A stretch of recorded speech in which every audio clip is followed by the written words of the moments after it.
اعوذ باللہ من الشیطان الرجیم بسم اللہ الرحمن الرحیم الحمدللہ رب العالمین الصلاۃ والسلام علی سید الانبیاء والمرسلین وآل طیبین الطاہرین المعصومین اللہم صلی علی محمد وآل محمد۔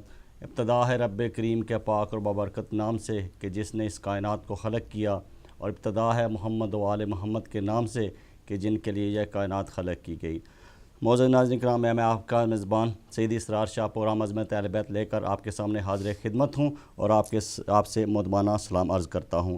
ناظرین کرام، رمضان المبارک کے بعد ہمارا آج یہ پہلا پروگرام ہے، اور مولانا رضا شاہ صاحب جو ہمارے ساتھ ہمیشہ پروگرام میں شامل ہوتے ہیں، انہوں نے رمضان مبارک میں بہت عمدہ پروگرام پیش کیے جس کی فیڈ بیک آپ لوگوں نے دی، آپ کا بہت مشکور ہوں۔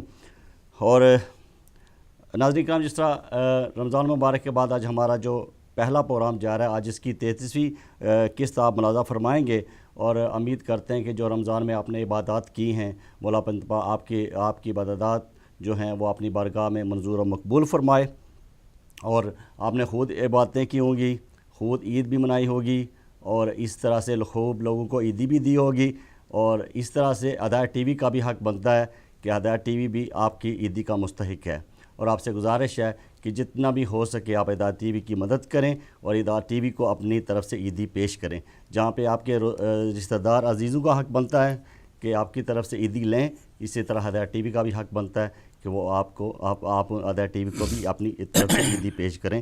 میں اس کے ساتھ آج کے پروگرام کو جو آغاز کرتے ہیں، اور منظر ناظرین کرام، گزشتہ پروگراموں میں جتنا بھی آپ دیکھتے آ رہے تھے، اس میں بیچ میں رمضان مبارک کا سلسلہ شروع ہوا تھا عظمت اہل بیت پروگرام کا، اس طرح سے آج اس سلسلے کو آگے بڑھاتے ہوئے جس طرح ہم بیک ٹو نارمل اپنے پروگرام پہ ہو گئے ہیں، اور جس طرح پچھلے رمضان کے پروگرام میں ہفتے میں 2 پروگرام پیش کیے جاتے تھے، اور اس طرح آج ہم بیک ٹو نارمل اپنے پروگرام ٹائم پہ آ گئے ہیں۔ یہ پروگرام ہمیشہ آپ دیکھ سکیں گے ایوری منڈے کو رات 10 بجے سے 12 بجے تک۔ جیسا کہ ہمارے پروگرام کا سلسلہ عظمت اہل بیت کا سلسلہ اس طرح سے ہوتا تھا کہ پروگرام کے پہلے حصے میں میرے ساتھ شامل گفتگو ہوتے ہیں مولانا رضا حسین شاہ صاحب، اور پروگرام کے دوسرے حصے میں ہمارے ساتھ جو ہے وہ مہمان گرامی تشریف لے آئیں گے، وہ انشاءاللہ پروگرام کے دوسرے میں ہمارے ساتھ شامل ہوں گے، جن کے نام ہیں رضوان کیانی صاحب اور مرتضیٰ حمدانی صاحب اور علی نقوی صاحب، اور انشاءاللہ تعالیٰ یہ پروگرام کے دوسرے حصے میں ہمارے ساتھ شامل ہوں گے۔ اور مولانا اسکران ایک سوال کے ساتھ مولانا صاحب سے آج کی گفتگو کا جو ہے آغاز کرتے ہیں۔ قبلہ صاحب السلام علیکم۔ وعلیکم السلام ورحمۃ اللہ وبرکاتہ۔ قبلہ کیسا گزرا آپ کا رمضان؟ الحمدللہ جی، اللہ کا لاکھ لاکھ شکر ہے۔ خوب آپ نے عبادتیں کی ہیں اور عبادتیں کرائی بھی ہیں، بالکل۔ مولا پنتپا آپ کی ساری عبادات جو ہیں وہ منظور و مقبول فرمائے۔ ہدایت ٹی وی کے ناظرین آپ کے بے حد مشکور ہیں کہ رمضان کے دنوں میں آپ نے اتنے عمدہ پروگرام پیش کیے، اور مومنین نے اور ناظرین نے ان سے آپ کی تقریروں سے استفادہ حاصل کیا ہے۔ ہمارے ناظرین آپ کا بے حد مشکور ہیں اور آپ کا شکریہ ادا کرتے ہیں۔ بہت بہت مہربانی آپ کی بھی، اور تمام سامعین، سننے والے، دیکھنے والے اور انتظامیہ کو سب کے سب مبارکباد کے حقدار ہیں، جنہوں نے آل محمد کی تعلیمات اور علوم کی اشاعت میں بڑھ چڑھ کر حصہ لیا۔ بہت شکریہ قبلہ۔ ایک سوال کے ساتھ آج کے پروگرام کا آغاز کرتے ہیں۔ قبلہ، مولا علی علیہ السلام کا فرمان ہے کہ ہر انسان اپنی وصیت اپنے سرہانے کے نیچے رکھ کر سوئے، کوئی پتہ نہیں کہ کب موت کا فرشتہ آ جائے، پر قبلہ کچھ عام حضرات اور کچھ علماء کرام اپنے معتبر کتابوں میں ذکر کرتے ہیں کہ رسول خدا نے اور اللہ نے نہ کوئی خلیفہ بنایا اور نہ امام بنایا، حتیٰ کہ رسول اکرم کے بارے میں یہ انہوں نے کہا ہے کہ انہوں نے کوئی وصیت نہیں کی، اور ان کا کیا یہ صحیح ہے کہ رسول خدا نے کوئی وصیت نہیں کی؟ اس پہ قبلہ آپ روشنی ڈالیں۔ بسم اللہ۔ بہت بہت آپ کا شکریہ۔ بہت سوال ضروری ہے، عام ہے، اور اتنا کہ اس کا جاننا سب لوگوں کے لیے، مومنین مومنات، بغیر کسی امتیاز کے، شیعہ سنی تمام مسلمانوں کو لازم ہے کہ اس سوال کو سمجھیں۔ بے شک قبلہ، بے شک۔ اب میں آپ کی اجازت سے، اگر آپ اجازت دیں، بسم اللہ قبلہ، تو یہ تھوڑا پروگرام مفصل ہے، ہو سکتا ہے ایک نشست میں مکمل نہ ہو، لیکن جہاں تک وقت میں گنجائش ہوگی میں انشاءاللہ بیان کروں گا انشاءاللہ قبلہ، بسم اور اللہ۔ کوشش ہوگی کہ مومنین اس سے استفادہ کریں اور مطمئن ہو جائیں۔ اعوذ باللہ من الشیطان الرجیم، بسم اللہ الرحمن الرحیم۔ الحمد للہ رب العالمین، الصلاۃ والسلام علی سید الانبیاء والمرسلین وآلہ الطیبین الطاہرین المعصومین وعلی اصحابہ المنتجبین۔ اما بعد فقد قال اللہ سبحانہ وتعالی فی کتابہ المبین وخطابہ المتین وقولہ الحق وہو اصدق الصادقین۔ بسم اللہ الرحمن الرحیم۔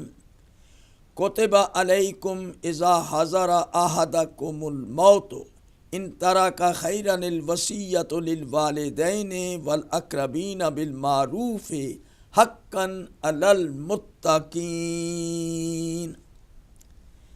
میرے محترم ناظرین و سامعین، مومنین با تمکین، برادران اسلامی و ایمانی، بلا امتیاز بلا تفریق تمام مسلمان بھائیوں سے میری گفتگو ہے۔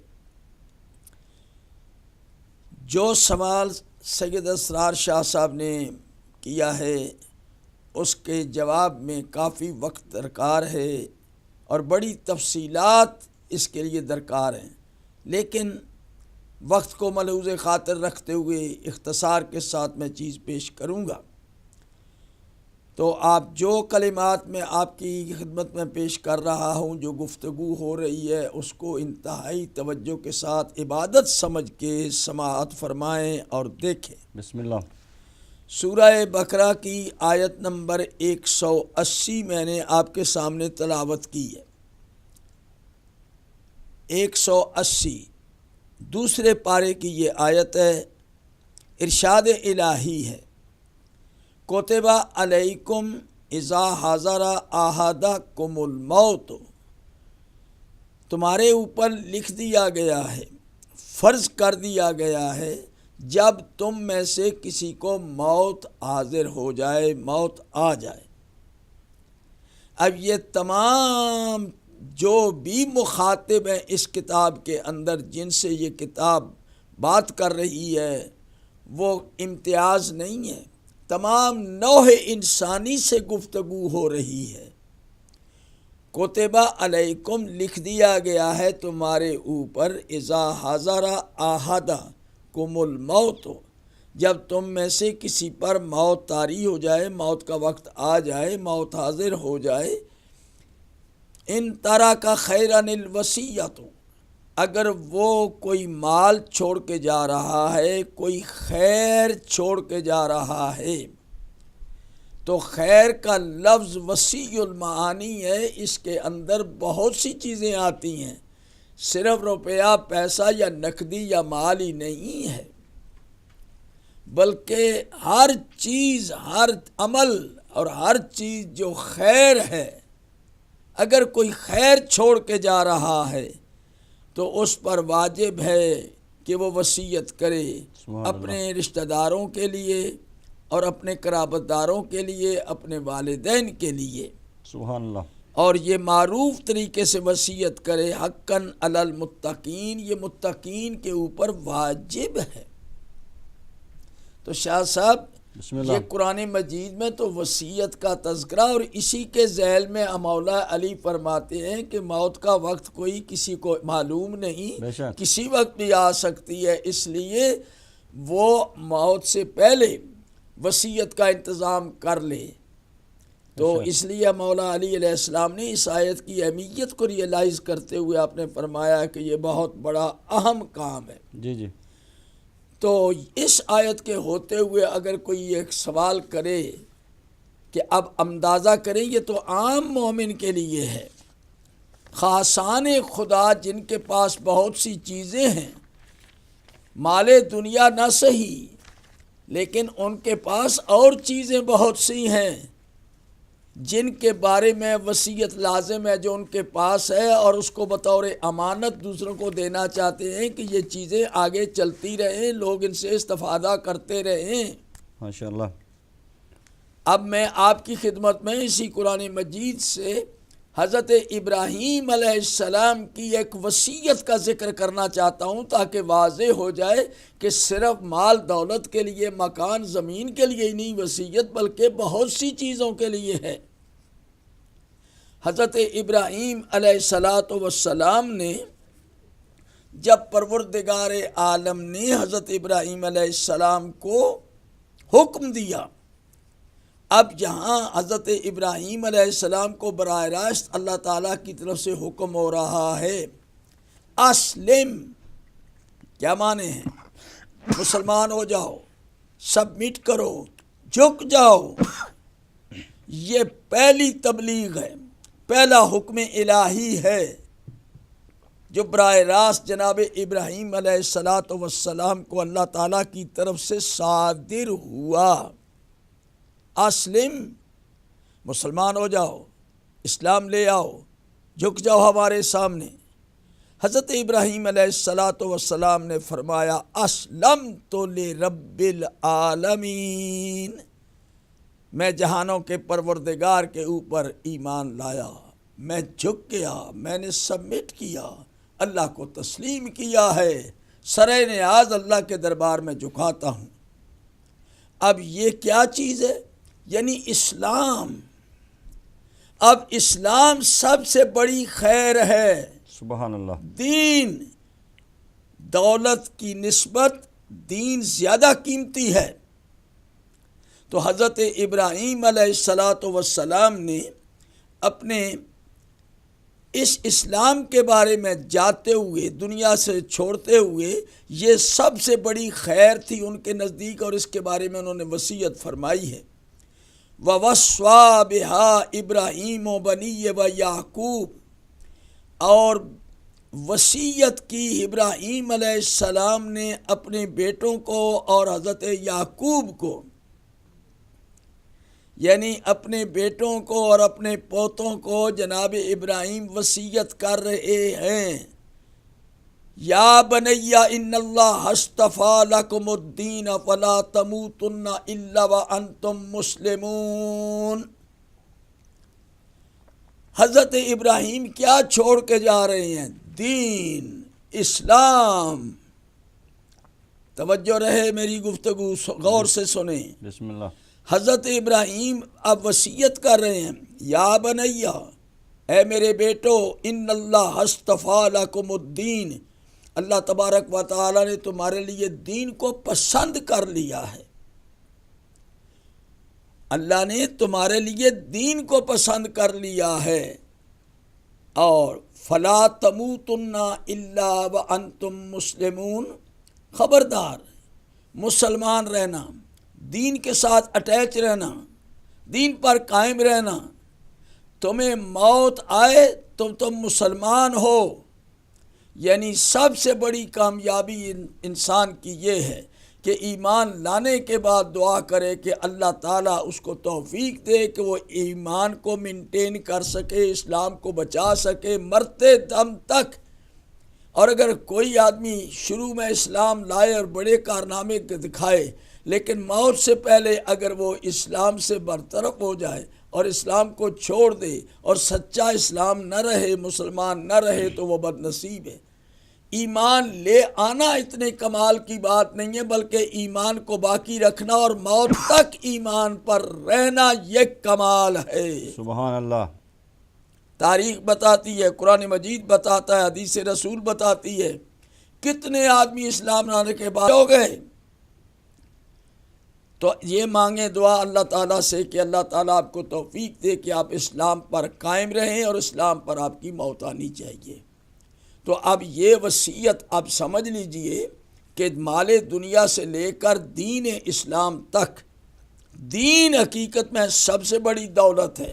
جس کے پاس دین ہے، اگر روپیہ پیسہ نہیں بھی ہے تو وہ حقیقت میں اللہ کے نزدیک بہت بڑا امیر ہے، بہت بڑا تونگر ہے وہ آدمی، دولت اسلام جس کے دامن میں ہے۔ اب میں عرض کرنا چاہتا ہوں کہ یہ بہت وصیت کے بارے میں قرآن مجید میں بڑی تفصیل کے ساتھ بہت احکام ہے۔ اللہ تبارک و تعالیٰ نے بھی سورہ نساء میں وراثت کا قانون بتاتے ہوئے اپنے بارے میں استعمال کیا ہے کہ ہم نے وصیت کی وَوَصَّيْنَا الْإِنسَانَ، اور ہم نے وصیت کی ہے انسان کو کہ اپنے والدین کے ساتھ نیکی کرو۔ یہ اللہ تعالیٰ کی ذات وصیت کر رہی ہے۔ یوصیکم اللہ فی اولادکم، اللہ تمہیں وصیت کرتا ہے تمہاری اولاد کے بارے میں۔ تو وصیت کا معنی یہ نہیں ہے کہ وصیت کو موت تک محدود نہ کرے کہ موت کے وقت وصیت ہوتی ہے۔ معاذ اللہ، اللہ حی و قیوم ہے، اللہ تو ہر حال میں قائم اور دائم ہے۔ اب اللہ اپنے لیے وصیت کا لفظ استعمال کر رہا ہے قرآن مجید میں سورہ نساء میں، یوصیکم اللہ فی اولادکم، تمہاری اولاد کے بارے میں اللہ تم کو وصیت کرتا ہے کہ مرد کا عورت سے کی نسبت دگنا حصہ ہے۔ پھر اللہ تعالیٰ وصیت کرتا ہے تم اپنے والدین اور اپنے اعزہ اور اقربا کے لیے ان کے ساتھ نیکی کرو۔ اللہ کی ذات بھی وصیت کر رہی ہے۔ یہاں وصیت کا معنی یہ ہے ہدایت دے رہی ہے، سبحان اللہ۔ اور وصیت کو موت کے ساتھ کنیکٹ نہ کریں۔ عقل مند آدمی زندگی کے مختلف لمحات میں مختلف مواقع پر وصیتیں کرتے رہتے ہیں، نصیحت کرتے رہتے ہیں۔ تو یہ وصیت کے لیے صرف موت کو محدود کرنا کہ موت کے وقت ہی وصیت ہوتی ہے، یہ غلط ہے۔ ہر وقت وصیت ہو سکتی ہے۔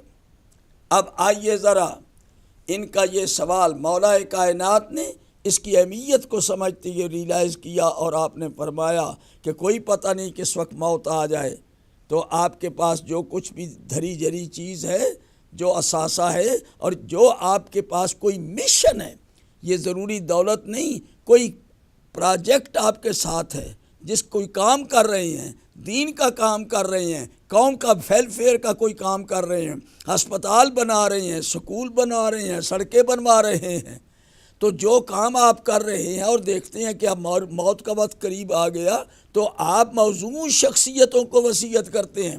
وصیت ہر آدمی کے لیے نہیں ہوتی۔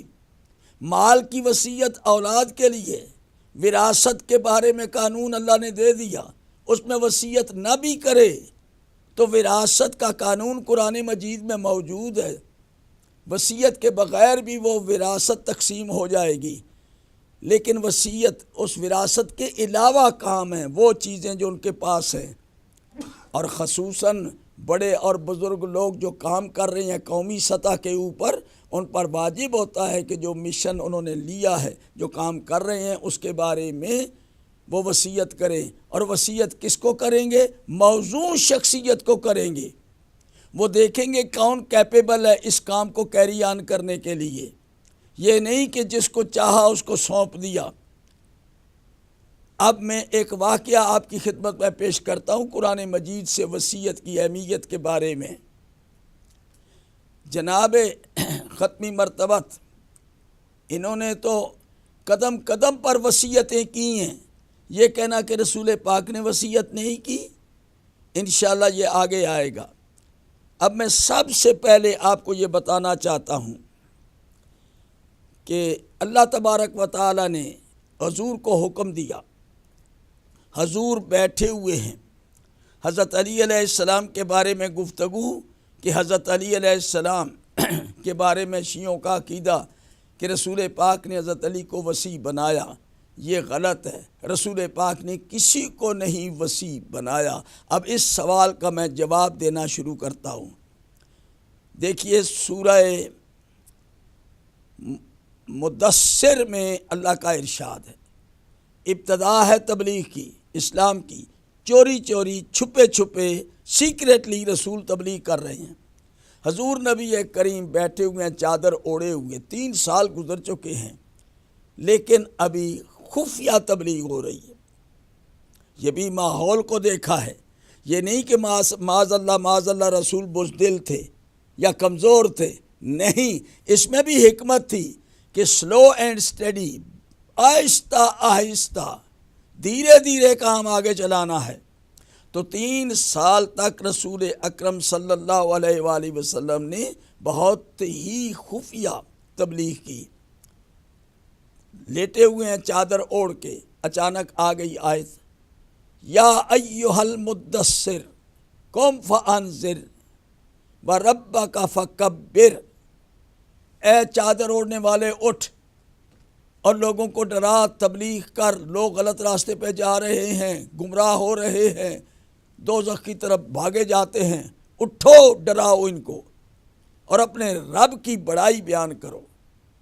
حکم الہی ہوا، رسول اللہ چونک کے اٹھے اور فوراً خیال آیا کہ اب اس کی پریکٹیکل عملی سلسلہ کہاں سے شروع کروں، کس محلے میں جاؤں، کہاں پر جاؤں، کس کو تبلیغ کروں، کیا لوگوں کو اکٹھا کروں، بلاؤں، منادی کراؤں۔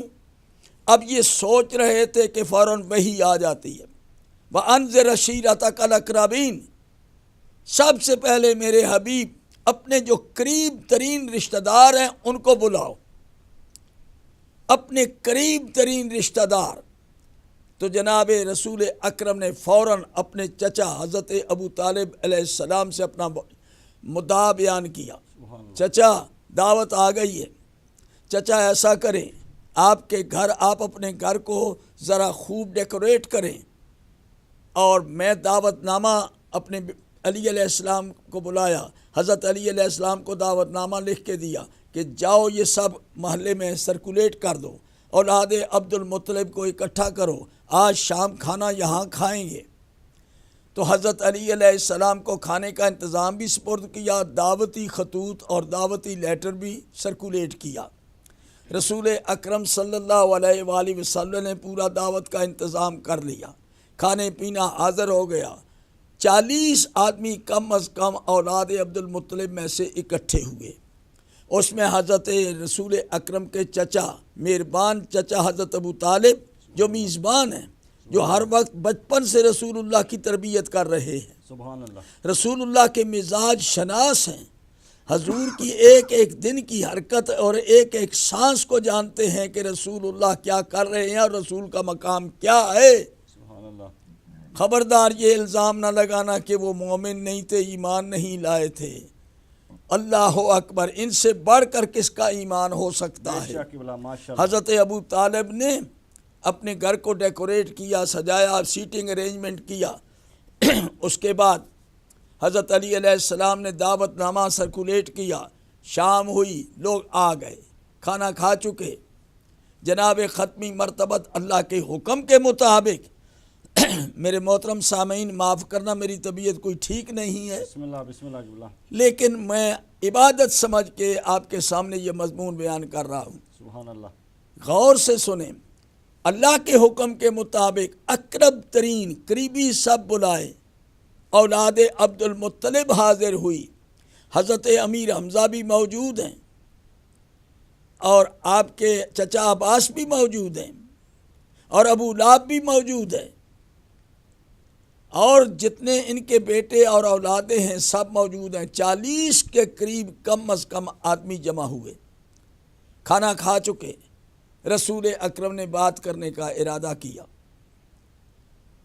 لوگوں نے ڈسٹرب کیا، برخاست ہو گئی۔ دوسرے دن پھر دعوت، تیسرے دن پھر دعوت، تیسرے دن رسول اکرم کامیاب ہو گئے اپنا پیغام پہنچانے میں۔ حضور نے کیا پیغام پہنچایا؟ اب یہ اللہ کے حکم کے مطابق عمل ہو رہا ہے۔ انذر عشیرتک الاقربین، سورہ شعراء کی آیت نمبر 214 ہے۔ حضور کا سارا عمل اس کی آیت کے مطابق، فرمان کے مطابق ہو رہا ہے۔ اللہ نے کہا، قریش کو دعوت دینے کا عام نہیں تھا، یہ دعوت عام نہیں تھی، بلکہ پہلی دعوت یہ مخصوص اپنے قرابت داروں کے لیے۔ تو جناب ختمی مرتبت نے یہ اعلان فرمایا، میں تمہارے لیے بہترین چیز لایا ہوں اور وہ میں تمہیں دینا چاہتا ہوں اور سارے جہان میں اس کو پھیلانا چاہتا ہوں۔ میں تفسیر کر رہا ہوں، تفسیر اس حکم کی۔ تو اب میں، اللہ کا حکم ہے کہ سب سے پہلے میں تمہیں اس چیز کو پیش کروں۔ تاریخ کوئی اٹھا کے دیکھیں، تاریخ طبری دیکھیں، کامل دیکھیں، ابن الفدا دیکھیں، جتنی تاریخیں ہیں سب میں دعوت ذوالعشیرہ تفسیروں میں بھرا پڑا ہے۔ انذر عشیرتک الاقربین کی تفسیر پڑھ کے دیکھیں تو حضور نے کیا جملے کہے، قد جئتکم بخیر الدنیا والآخرہ۔ آہا، یہ لفظ خیر آپ دیکھ لیں، خیر کی وصیت کرو، خیر کی وصیت کرو۔ اب یہاں لفظ خیر استعمال ہوا، قد جئتکم بخیر الدنیا والآخرہ، میں دنیا اور آخرت کی بہترین چیز خیر لے کر آیا ہوں، خیر لے کر آیا ہوں۔ وہ خیر کوئی دولت تھی؟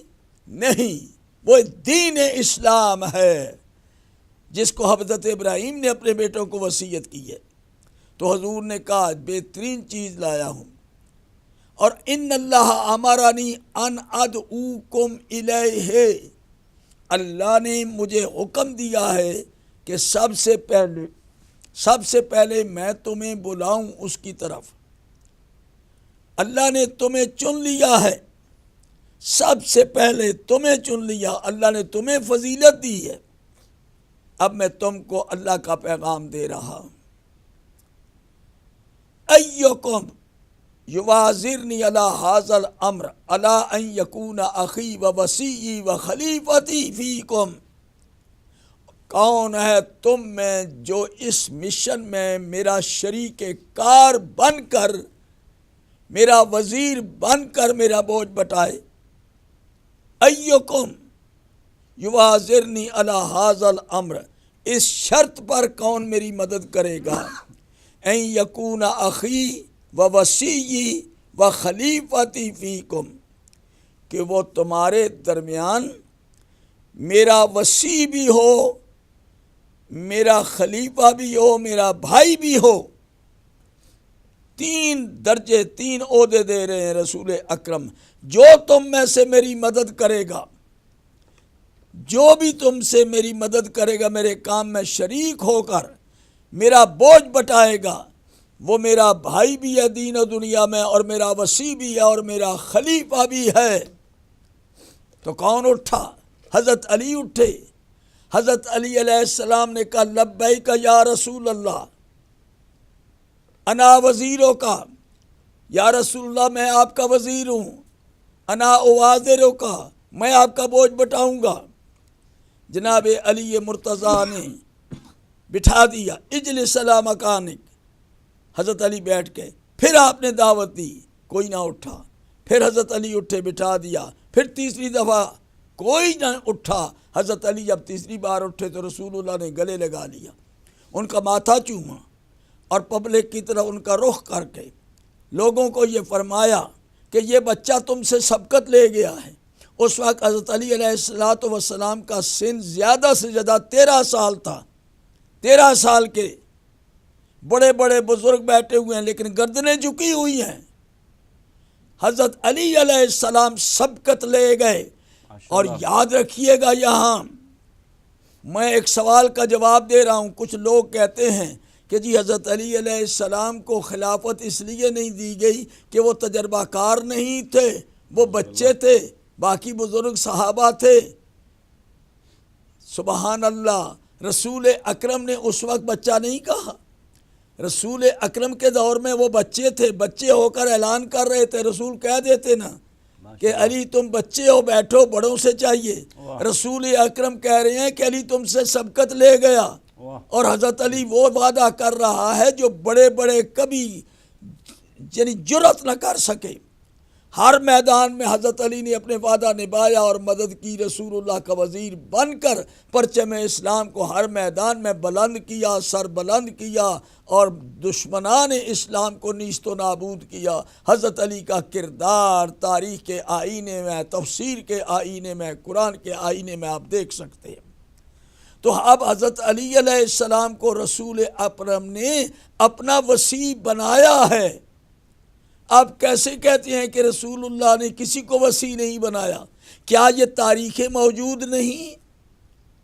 میں آپ کی خدمت میں یہ ریاض النظرہ پیش کرنا چاہتا ہوں۔ محب الدین طبری کی کتاب ہے، یہ معمولی کتاب نہیں، عشرہ مبشرہ کے فضائل ہیں۔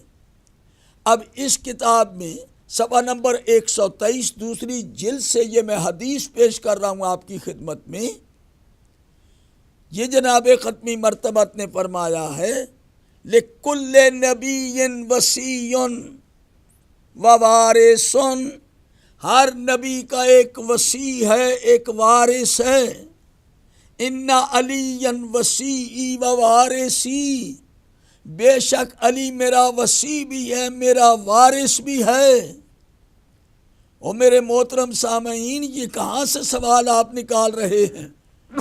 یہ جو ابھی اسرار شاہ صاحب نے کہا ہے، میں نے خود اپنے کانوں سے ایک ٹی وی چینل کے اوپر ایک بزرگ عالم سے سنا کہ شیعوں کا یہ گمان غلط ہے.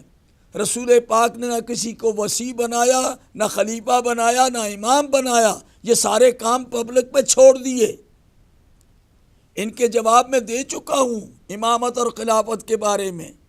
اب میں وصی کے بارے میں گفتگو کر رہا ہوں. کس طرح آپ کہتے ہیں کہ کسی کو وصی نہیں بنایا؟ یہ کتاب کس کی ہے؟ حضور کہہ رہے ہیں لِكُلِّ نَبِيٍّ وَصِيٌّ وَوَارِثٌ، ہر نبی کا ایک وصی ہے، ایک وارث ہے. تو جس وقت رسول پاک نے یہ الفاظ ارشاد فرمائے، حکیمانہ انداز میں حضرت علی علیہ السلام نے حضور سے پوچھا. صحابہ کرام تشریف فرما ہیں. حضرت علی علیہ السلام نے پوچھا ما ارثک یا رسول اللہ، ما ارثک یا رسول اللہ، اے اللہ کے رسول آپ کا ورثہ کیا ہے کہ میں وارث بنوں؟ کیا ورثہ ہے آپ کا؟ تو حضور نے فرمایا جو انبیاء کا ورثہ ہے وہی میرا ورثہ ہے، اور اس کی نسبت سے تم میرے وارث ہو. تو جناب رسالت باب نے ورثہ کیا بتایا؟ اللہ کی کتاب اور میری سنت. یہ رسول اکرم نے بتایا ہے کہ میرا ورثہ اور کچھ نہیں، سب سے میری بڑی جائیداد اور ورثہ اللہ کی کتاب ہے اور میری سنت ہے. یہ میرا سب سے بڑا ورثہ ہے. تو اب معلوم ہوا مسئلہ حل ہو گیا. اس میں کوئی ابہام نہیں، کوئی ایمبیگوٹی نہیں، کوئی تردد نہیں، کوئی تذبذب نہیں. خلوص کے ساتھ آپ رسول اکرم کے فیصلے کو ایکسیپٹ کریں. اللہ تعالیٰ نے یہ اللہ تعالیٰ اور رسول کا متفقہ فیصلہ ہے. حضور نے ڈکلیئر کر دیا، اللہ کے حکم کے مطابق ڈکلیئر کیا ہے کہ علی میری سنت کا بھی وارث ہے اور اللہ کی کتاب کا بھی وارث ہے. تو اب کتاب و سنت ہے اسلام کی اصل اور بنیاد، اور سارے کا سارا دین قرآن اور سنت سے مکمل ہوتا ہے. تو جو عمل قرآن و سنت کے مطابق ہے وہی دین ہے. تو اب حضرت علی علیہ السلام سے دین علی علیہ السلام سے ملے گا. اسی لیے مفتی غلام رسول صاحب نے اپنی ہر کتاب میں لکھا ہے کہ اللہ اور رسول کے بنائے ہوئے دین کے امام 12 ہیں، ان میں اول علی علیہ السلام ہیں، یہ دین کے امام ہیں. بے شک ماشاءاللہ. تو حضرت علی علیہ السلام کو رسول اکرم نے اپنا وصی قرار دیا ہے. دعوت ذوالعشیرہ کے اوپر اعلان کیا اور ہر میدان میں رسول اللہ کی مدد حضرت علی نے کی، اور رسول اکرم نے ان کے وصی ہونے کا اعلان فرمایا. اور اس کتاب کے اندر میں نے آپ کو سنایا لِكُلِّ نَبِيٍّ وَصِيٌّ وَوَارِثٌ، کسی اور صحابی کا نام نہیں لیا.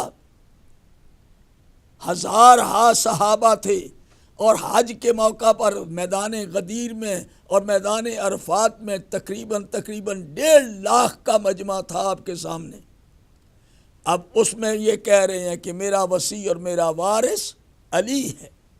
تو میرے محترم سامعین، اب یہاں تک میں نے آپ کو بتایا. اب میں ایک واقعہ پیش کرنا چاہتا ہوں آپ کی خدمت میں. اب ذرا غور سے سنیں. بسم اللہ.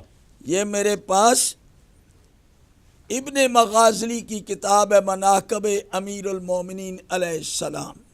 یہ ہمارے بھائیوں کی بڑی معتبر کتاب ہے. نام ہے ابو الحسن علی بن محمد الواسطی الجلانی الشافعی الشہیر بابن مغازلی المتوفى. یہ 483 ہجری میں ان کی وفات ہوئی، اور آج سے تقریباً 950 سال پہلے یہ کتاب لکھی گئی۔ شافعی العقیدہ ہیں، تو انہوں نے کتاب لکھی ہے امیر المومنین کے مناقب۔ اب اس کتاب کے صفحہ نمبر 155 سے میں آپ کی خدمت میں ایک حدیث پیش کرنا چاہتا ہوں، ایک روایت، ایک واقعہ، اور دست بستہ گزارش کروں گا کہ توجہ سے سماعت فرمائیں۔ بسم اللہ بسم اللہ۔ وقت میں گنجائش نہیں، میں جلدی جلدی سنا رہا ہوں آپ کو۔ بسم اللہ۔ انس بن مالک رسول اکرم کے پاس اکثر رہا کرتے تھے۔ یہ آپ کے یعنی پہرےدار تھے آپ کے، اور اکثر ہر وقت آپ کے صحبت میں موجود رہتے تھے۔ جب کوئی مہمان آتا تھا انہی کی وساطت سے ملاقاتیں ہوتی تھیں۔ انس بن مالک قال اودی رسول اللہ، انس بن مالک کہتے ہیں کہ رسول پاک صلی اللہ علیہ وآلہ وسلم کو اودی رسول اللہ صلی اللہ علیہ وسلم بساط من بہندف، یعنی ہندف شہر ہے، وہاں کی وہ چٹائیاں مشہور ہیں۔ رسول اکرم کو ایک شخص بطور تحفہ کے ایک چٹائی لے کر آیا۔ حضور نے انس سے کہا ابسطو، اس کو بچھا دو۔ تو کہتا ہے انس بن مالک فبسطتہ، میں نے اس کو بچھا دیا۔ اس کے بعد ثم قال ادعوا العشرۃ فدعوتہم، حضور نے فرمایا ادعوا العشرۃ، سب 10 صحابیوں کے نام لیے حضور نے کہ صحابہ کو بلا کے لے آؤ۔ کہتا ہے فدعوتہم، میں نے سب کو بلا لیا، 10 صحابی آ گئے۔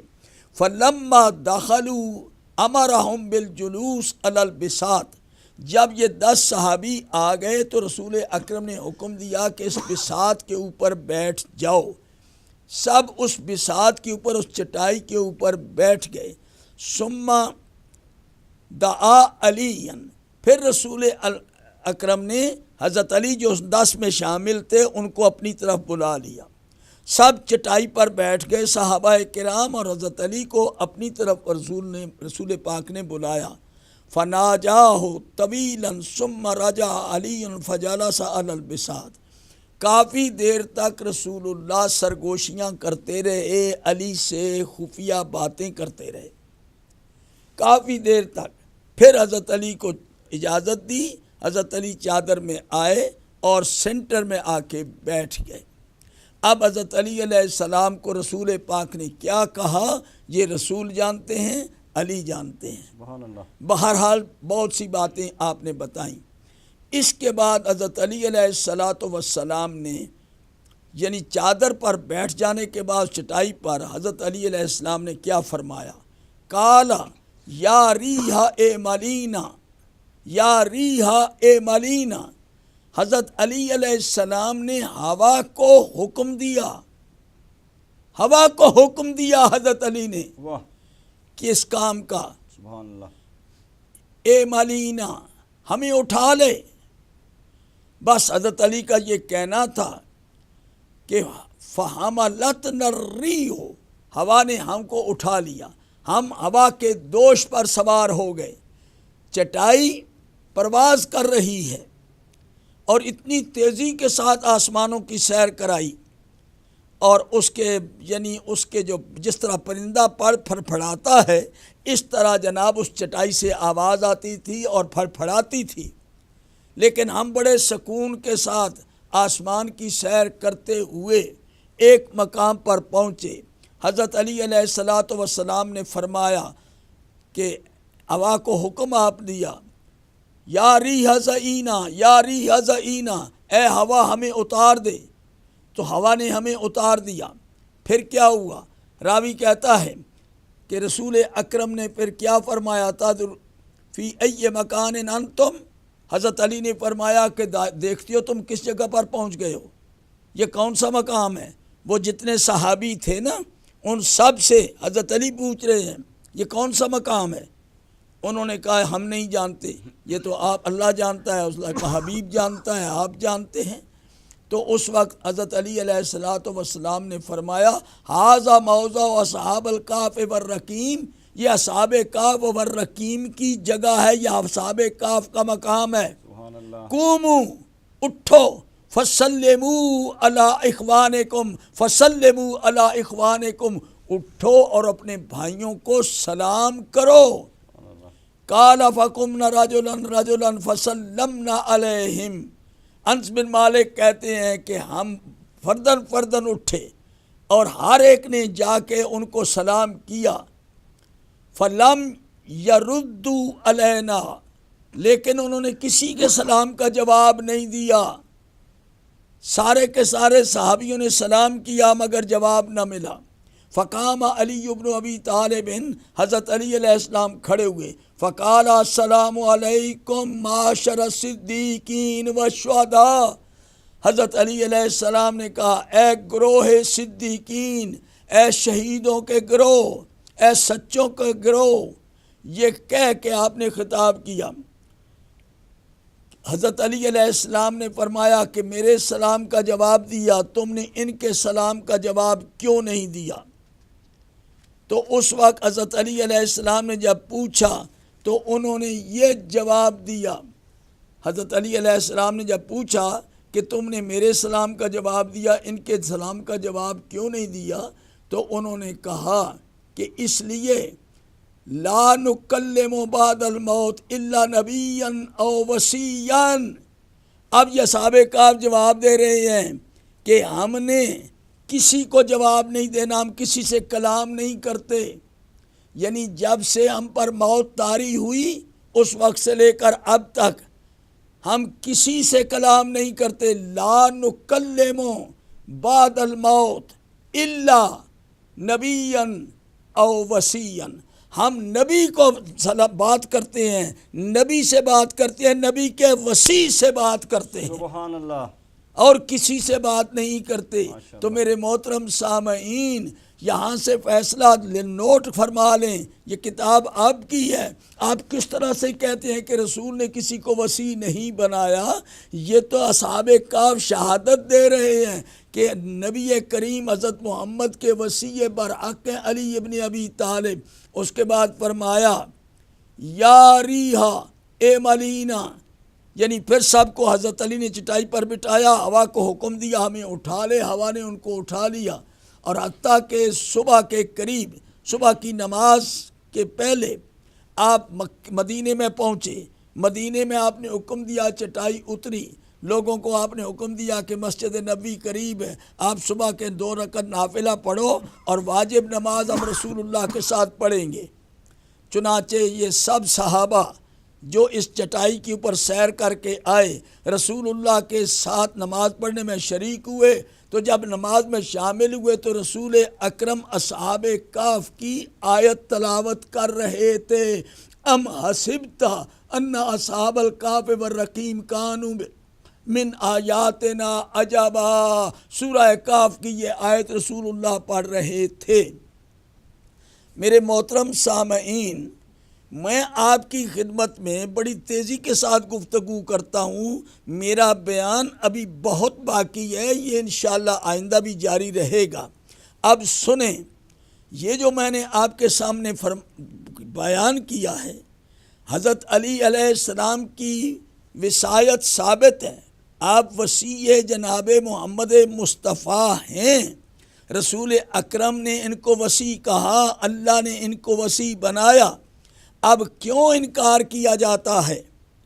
میں آپ کی خدمت میں، یہ جنابی المودت شیخ سلیمانی قندوزی کی کتاب ہے، اس کے صفحہ نمبر 168 کے اوپر یہی ساری داستان لکھی ہوئی اصحاب کہف کی۔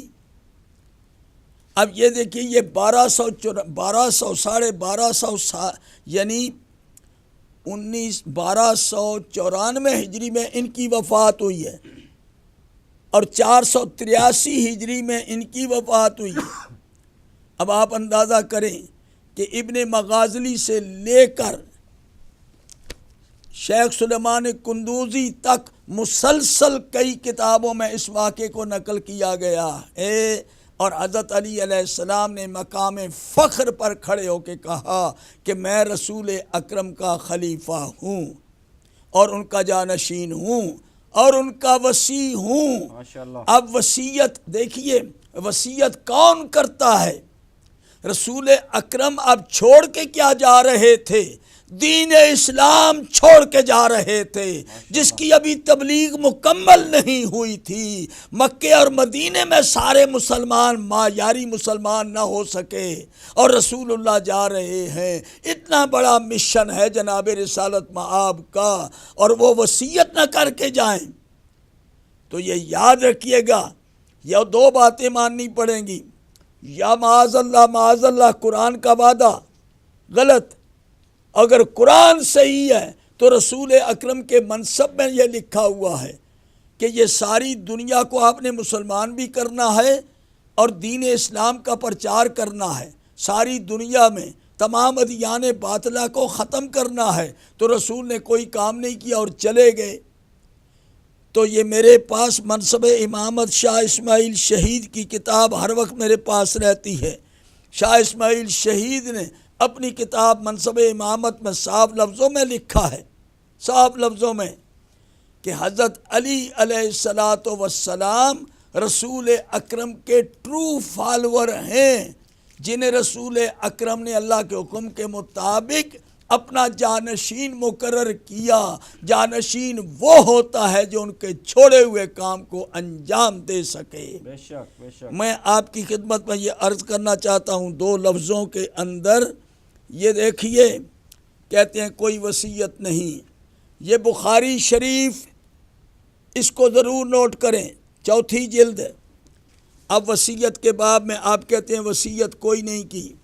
رسول اکرم نے غدیر کے اعلان کے بعد حالات دیکھے لوگوں کے کہ لوگ علی کی مخالفت کر رہے ہیں، رسول اللہ کو سب علم ہو گیا، اور حضور نے حضرت علی کو بلایا۔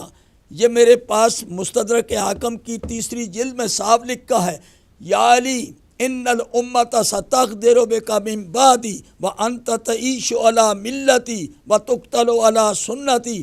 اے علی، یہ امت تجھ سے غداری کرے گی، تو میری ملت پر زندگی گزارے گا، اور میری ملت پر میری سنت پر تجھے شہید کیا جائے گا۔